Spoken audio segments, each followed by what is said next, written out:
आप हमारे साथ सोओगी सासू माँ? पापा जी, आपके मम्मी पापा ने आपके लिए इतनी लंबी बहू ढूंढ दी, जोड़ी नहीं मिलाई थी क्या उन्होंने? अरे बहू, पहले इतनी लंबी नहीं थी तेरी सास, वह तो शादी के बाद बढ़ गई, कहकर ढाका मारकर जोर से हंसने लगे वह। यह सुनकर उर्मी की सास शर्माते हुए बोली, क्या आप भी बच्चों के सामने कुछ भी बोलने लगते हो? यह था उर्मी का ससुराल। शादी के बाद उर्मी को लगा ही नहीं कि वह अपने ससुराल में है। सास ससुर ने उसे कभी माता पिता की कमी महसूस ना होने दी। पति भी उसका बहुत ध्यान रखते थे। 2.5 साल का एक बेटा भी था उनका। घर का माहौल हमेशा खुशियों से भरा रहता। सास ससुर एक दूसरे का बहुत ख्याल रखते थे।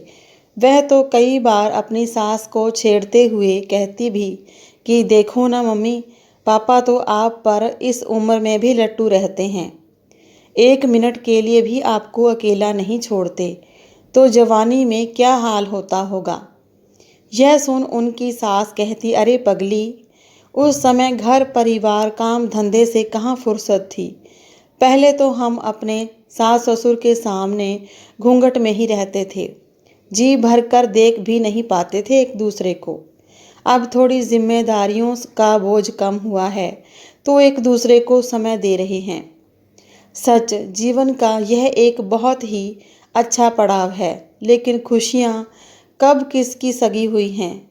एक रात उर्मी के ससुर को हार्ट अटैक आ गया। तुरंत उनको हॉस्पिटल भी लेकर गए, लेकिन हॉस्पिटल जाने से पहले ही उन्होंने दम तोड़ दिया।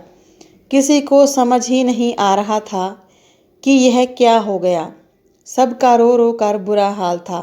उर्मी की सास कई बार बेहोश भी हो चुकी थी। उर्मी किसी तरह अपनी सास व ननद को संभाल रही थी, लेकिन यह ऐसा समय होता है कि धीरज व शब्द की भी साथ छोड़ देते हैं।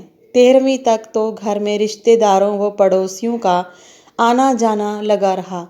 कोई भी उसकी सास को अकेला ना छोड़ता। 13वीं के बाद सभी रिश्तेदार चले गए। उर्मी की ननद को भी जाना पड़ा, क्योंकि उसका भी घर परिवार व बच्चों का स्कूल था। उसके पति ने अपनी बुआ को कुछ दिनों के लिए रोक लिया था, जिससे कि मम्मी एकदम से अकेली ना हो। उर्मी एक पल अपनी सास को अकेला ना छोड़ती। जब वह काम करती तो बुआ सास व अपने बेटे को उनके पास छोड़ देती, जिससे कि वह अकेलापन महसूस ना करे। 1.5 महीने के बाद बुआ भी चली गई।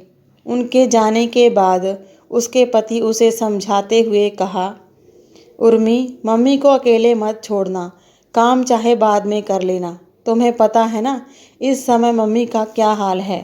उर्मी ने उनको तसल्ली देते हुए कहा, आप बेफिक्र रहें, मैं उनके साथ रहूंगी।